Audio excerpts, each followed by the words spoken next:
শবে বরাত হাদিস সম্মত, 100 ভাগ হাদিস সম্মত। এটাকে কোনোভাবেই তান্ত্রিকতায় নিলে হবে না। কেউ এটাকে বাড়াবাড়ি করতে গিয়ে এটাকে অনুষ্ঠান বানায় ফেলছে না। শবে বরাত কোনো অনুষ্ঠান না, শবে বরাত কোনো উৎসব না, শবে বরাত কোনো অনুষ্ঠানের নাম না। মসজিদটা চারিদিকে সাজাইতে হবে, লাইটিং করতে হবে, বিরাট বিরাট বিরানির ডেক পাকাইতে হবে, খিচুড়ি খাওয়াইতে হবে, জিলাপি খাওয়াইতে হবে, সারা রাত মাইকে চিৎকার চেঁচামেচি করতে হবে, অথবা কথাবার্তা বলতে হবে না, এমন কিচ্ছু না।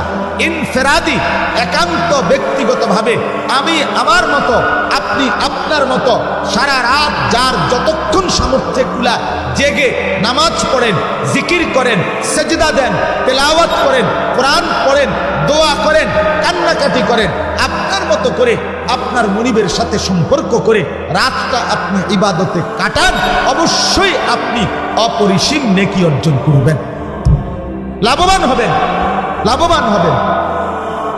কেউ আপনার এটাকে একবার ছাড়তে গিয়ে এটার কোনো অস্তিত্ব নাই এটাও বলে ফেলে দিছে। কেউ এটাকে একবারে বাড়াইতে গিয়া এইটারে একবারে 1 লাখ টাকার খরচা বানাই দিছে। কথা বুঝছেন না? এটার লগে বিরিয়ানি, এটার সাথে খিচুড়ি, জিলাপি, লাইট, মাইক, প্যান্ডেল, বহুত কিছু মিলাইয়া একদম সদবদ বানাই দিছে।